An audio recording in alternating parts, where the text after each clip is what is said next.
뭐 오냈더니 뭐니 도대체 무슨 뜻인지 모르겠지만 뭐 제가 살고 있는 사택도 로제비앙인데 로제비앙이 비행기인지 아니면 무슨 제비인지 아무튼 이름이 이렇게 외제 이름들이 많이 붙어 있습니다. 외제 이름을 왜 이렇게 많이 붙였냐고 물어봤더니 시어머니들이 자꾸 찾아와서 헷갈리게 하려고 이름을 그렇게 고쳐놨다고 합니다. 그런데 요즘은 또 다시 고전적인 이름으로 바뀌어지고 있다고 합니다. 뭐 부영 아파트, 무슨 신반부 아파트, 뭐 음마 아파트 바뀌어지고 있대요. 왜 바뀌어지냐 했더니 이전에 영어로 붙여놨을 때는 시어머니들이 못 찾아와가지고 신우를 데려온대 이제. 신우를 데려가지고 그냥 일주일쯤 있으니까 안 되겠다. 다시 시어머니만 오도록 하기 위해서 이름을 현대식으로 바꾸고 있다고 합니다. 여러분들이 섬길 수 있고 사랑할 수 있고 공경할 수 있는 부모님이 계시거나 또 어른이 계신 것 감사하기를 소망합니다. 이 제목이 디테일한 행복 그랬는데 도대체 행복은 행복이지 디테일한 행복은 또 뭐냐라고 질문할 수가 있겠는데요. 성경민 목사님이 작곡한 그 행복이라고 하는 가사를 제가 좀 읽어보겠습니다. 화려하지 않아도 정결하게 사는 것, 가진 것이 없어도 감사하며 사는 것, 내게 주신 작은 힘 나눠주며 사는 삶, 이것이 나의 삶의 행복이라오. 눈물 날 일 많지만 기도할 수 있는 것, 억울한 일 많으나 주를 위해 참는 것, 비록 짧은 작은 삶 주 뜻대로 사는 것, 이것이 나의 행복이라오. 세상은 알 수 없는 하나님의 선물, 이것이 나의 행복이다 라고 고백을 합니다. 찬송가 가사이다 보니까 조금 우리의 삶과는 좀 거리감이 있을 수가 있겠습니다.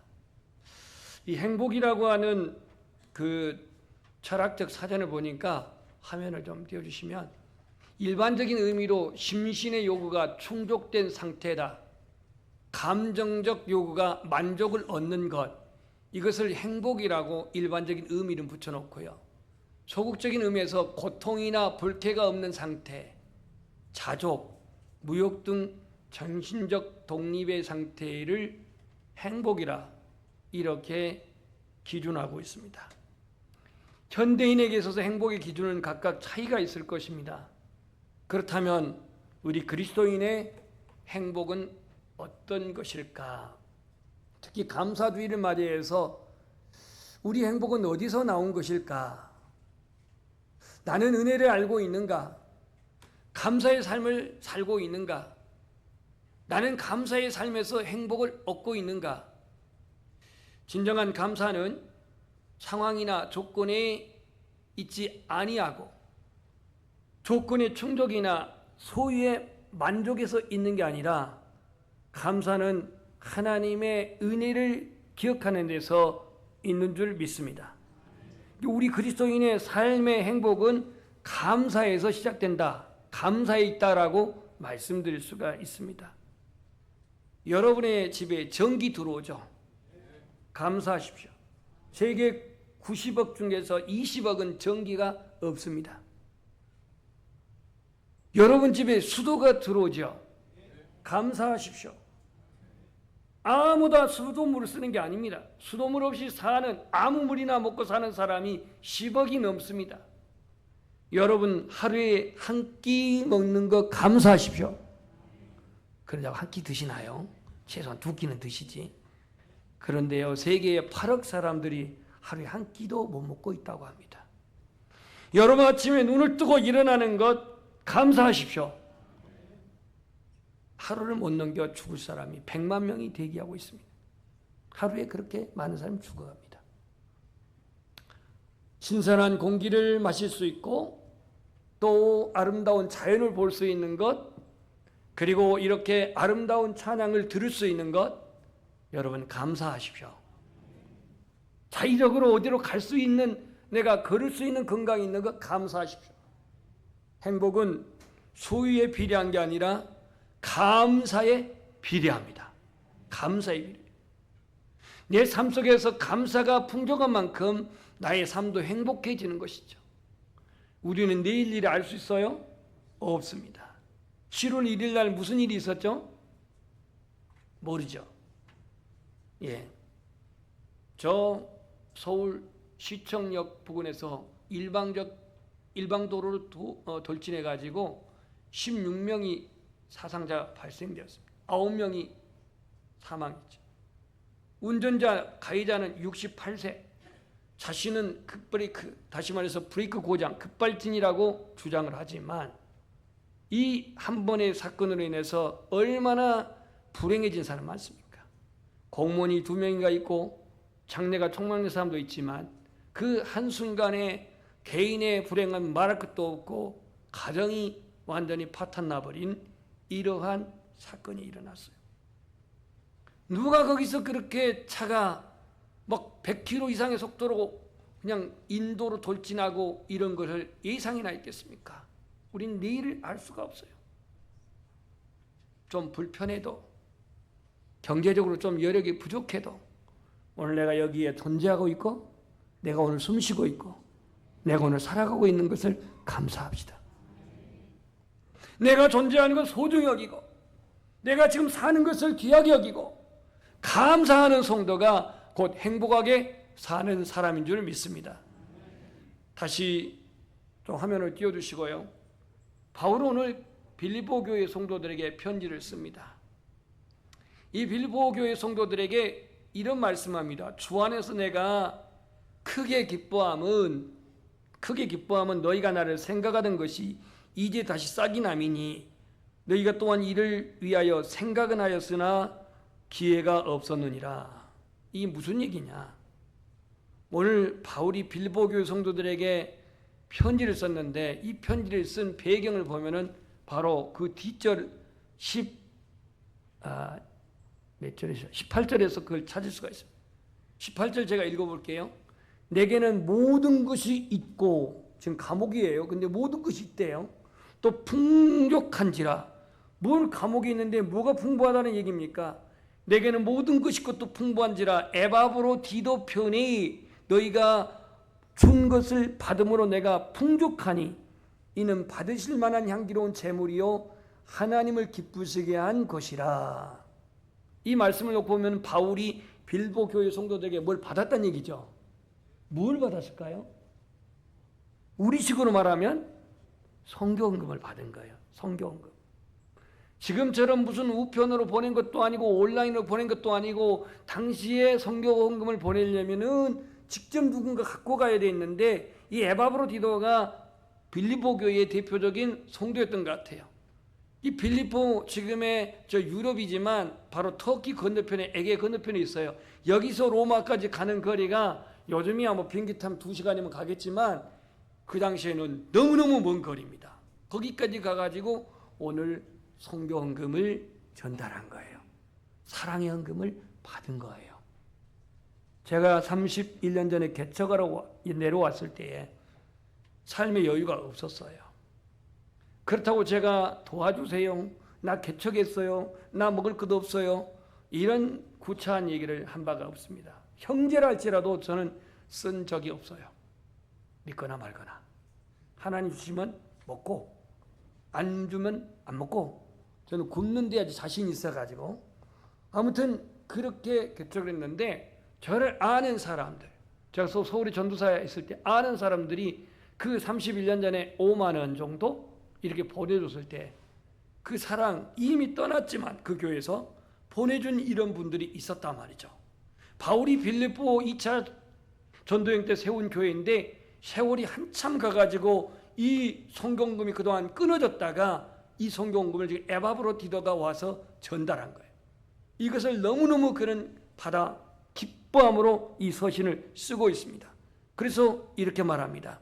이제 다시 싹이 남이니 너희가 또한 이를 위하여 생각은 하였으나 나에게 후원하고자 하는 마음은 있었으나 기회가 없었다라고 하면서 빌립보 교회 성도들을 이해하면서 이 서신을 쓰고 있습니다. 당시에 데살로니가 교회는 바울이 3주 동안 안식일을 거하면서 복음을 전해 세운 교회입니다. 그런데 데살로니가 교회는 바울이 물질의 탐심을 가진 자라고 비난을 했던, 바울의 사역을 비난했던 교회가 데살로니가 교회입니다.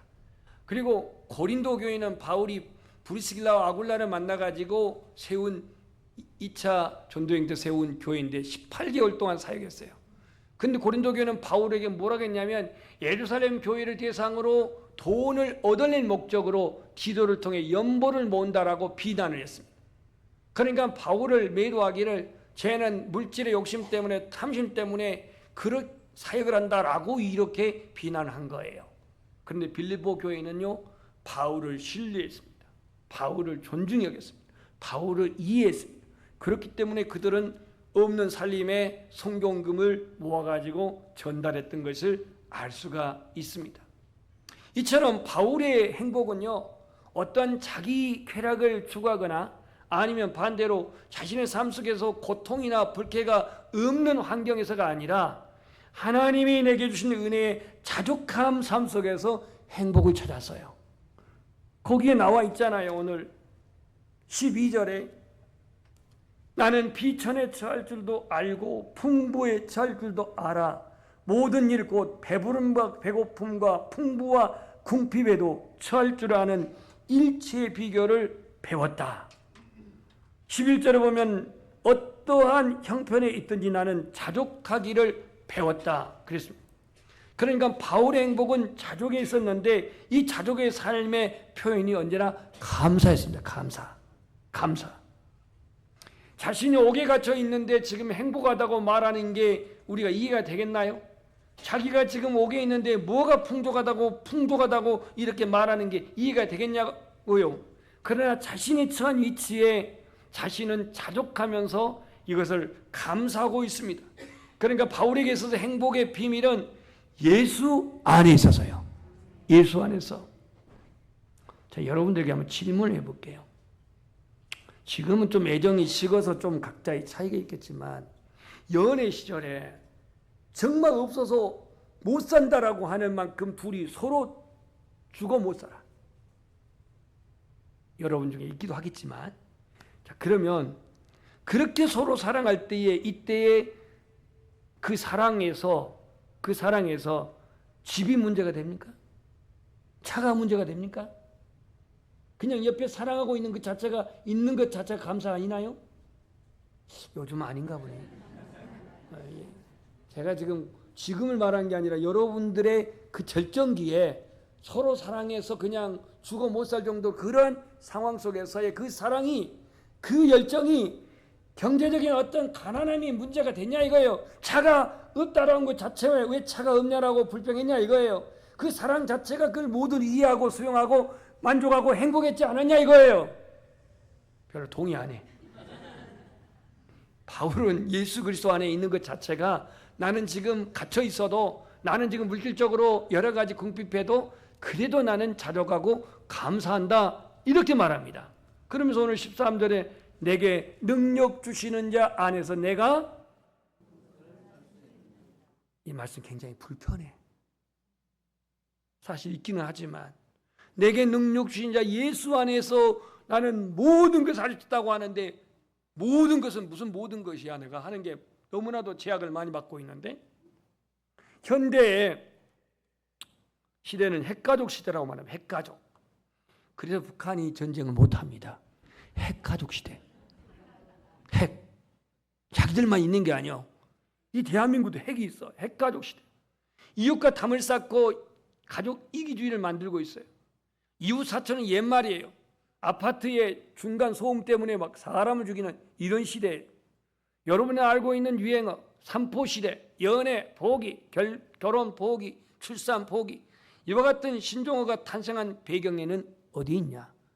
소유가 넉넉하지 못하다 이거예요. 나 소유가 넉넉하지 못하기 때문에 연애 포기, 결혼 포기, 출산 포기, 이렇게 포기한다는 겁니다. 자, 이게 도대체 누구냐? 나 몰라요 누군지. 근데 저건 이슬람의 지금 히잡입니다. 히잡. 이슬람이 히잡인데 저건 그래도 눈이라도 내놓죠. 저 사우디아라비아 히잡 쓴 사람은 눈도 가려요. 눈도 가리니까 도대체 여성이라고 한 것은 알겠지만 저 여성의 이 간판이 어떤지를 몰라요. 다 집어 씌웠으니까. 저는 좀 못 알아볼 것 같아서 제가 눈을 열어놨는데요. 히잡을 쓴 이 나라들이 이슬람 국가입니다. 대체적으로. 근데 이슬람 여성들의 속옷은 화려하답니다. 의심하지 마세요. 저 이슬람 가본 적 없어요. 왜 화려하냐고요? 여러분들이 그렇게 정말로 이 이상한 눈으로 보면 저 참 설교하기 어렵습니다. 화려하고 사치스럽고 이 속옷이 야한 이유는 뭐냐? 저 히잡을 벗으면서 자기들의 이제 얼굴이 드러나요. 자기들 얼굴이 드러나니까 남편들이 이제 다른 여성 얼굴 A, B, C들을 다 보면서 혹 눈길을 주지 않을까 싶어서 내 남편을 지키고자 하는 그런 몸부림치는 속에서 야시시한 속옷을 입고 화려하게 입는다고 그래요. 그러니까 얼마나 사람의 시선을 의식하고 있는가를 보여주고 있죠. 바울은요, 자신이 자족한 그 행복을 하는 데 있어서 남의 시선을 결코 그는 의지하지 않았습니다. 우리 한번 고백해 봅시다. 내가 궁핍함으로 말하는 것이 아니다. 어떠한 형편이든지 자족하기를 배웠다. 바울의 자족 행복론은 이 감사에 있었는데요. 비천에 처해도 감사, 풍부에 처해도 감사, 먹을 거 있어 배불러도 감사, 배고파할 때도 감사, 풍부에도 궁핍에도 언제나 그는 자족하며 감사했습니다. 감사요. 그리스도를 알고 난 후부터 그는 배부른 상황이든 배고픈 상황이든 언제나 감사했다는 얘기예요. 언제나. 여러분은 어떻습니까? 우리 에베소서 5장 20절 자막에 있는 걸 한번 읽어봅시다. 시작.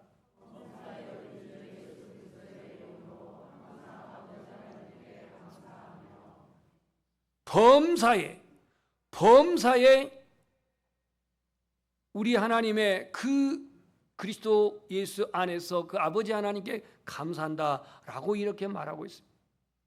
상황이 넉넉해서 감사는 누구나 할 수가 있습니다. 조건이 충족되어서 감사는 누구나 할 수 있습니다.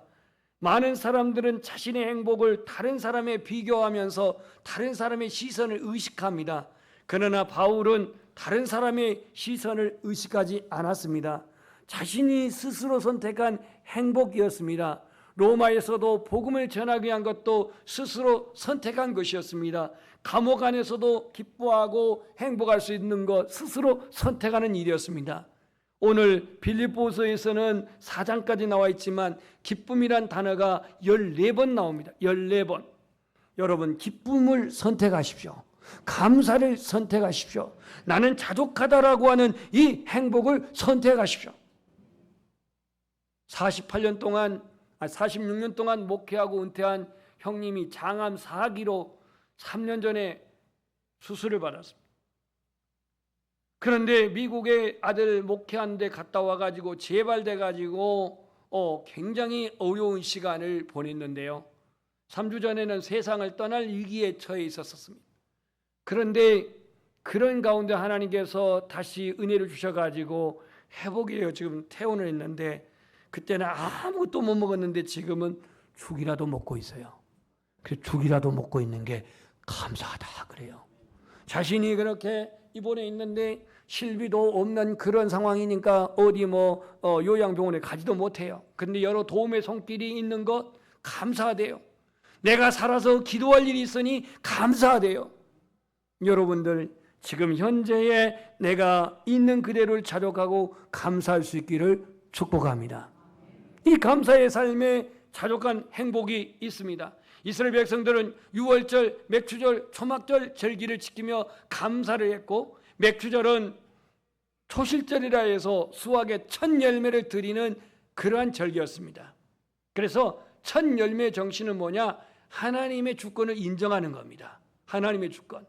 온전한 신앙은 하나님의 것을 인정하십시오.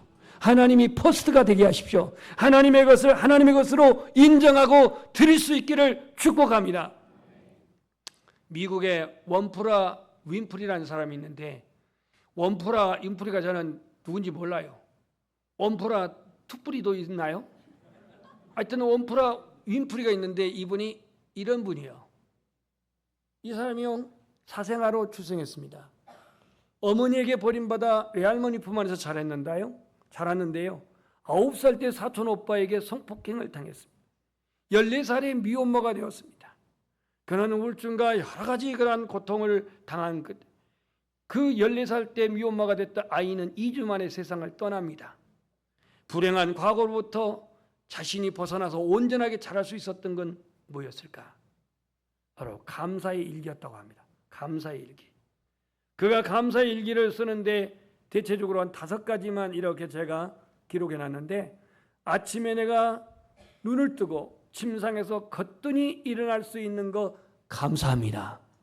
유난히 눈부시고 파란 하늘을 보게 해주셔서 감사합니다.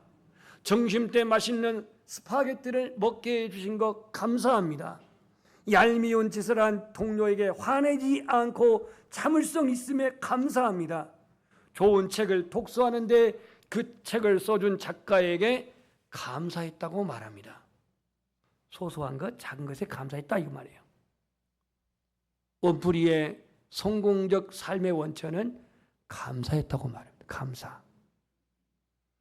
유대인의 탈무드예요. 이 세상에서 가장 똑똑하고 현명한 사람 누구인가? 탈무드는 그렇게 말합니다. 모든 사람에게 배우려고 하는 자세를 가진 사람이 현명한 사람이다. 그럼 이 세상에서 가장 강한 사람은 누구냐? 자신을 이기는 사람이다. 이 세상에서 가장 부유한 사람은 누구냐? 어떤 사람일까요? 자신이 가진 것에 만족하고 감사하는 사람이다. 이게 가장 부유한 사람이래요. 맥주절을 지키라. 이는 내가 수고하여 밭에 뿌린 것을 천 열매를 거둠이니라 라고 출애굽기 23장 16절 맥주절의 그 기원에 대한 말씀을 기록하고 있어요. 천 열매를 거둠이라. 그러면 천 열매를 주신 분이 누구예요? 하나님이시잖아요. 우리는 감사를 어떤 조건이나 환경, 소유에서 자꾸 찾으려 하다 보면 이 감사가 너무나도 인색해요. 하나님은 조건적인 감사보다도 믿음으로 고백한 자원하는 감사를 기뻐하십니다. 바울의 행복은 자족한 데서 행복을 찾고 있습니다. 여러분의 감사는 조건적인 감사는 아닌가요? 성과, 결과에 기준을 둔 조건적인 감사.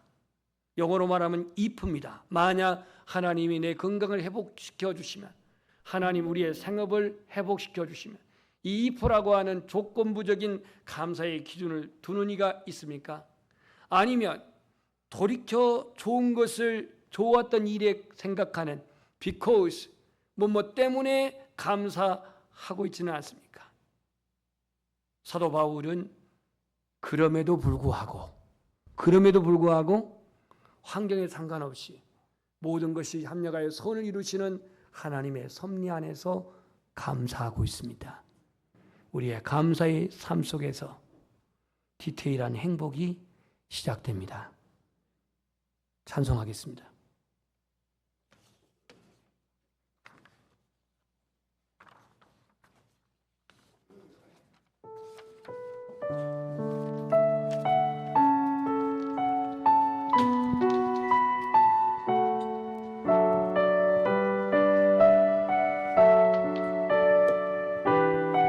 뜻을 생각하면서 찬양합니다.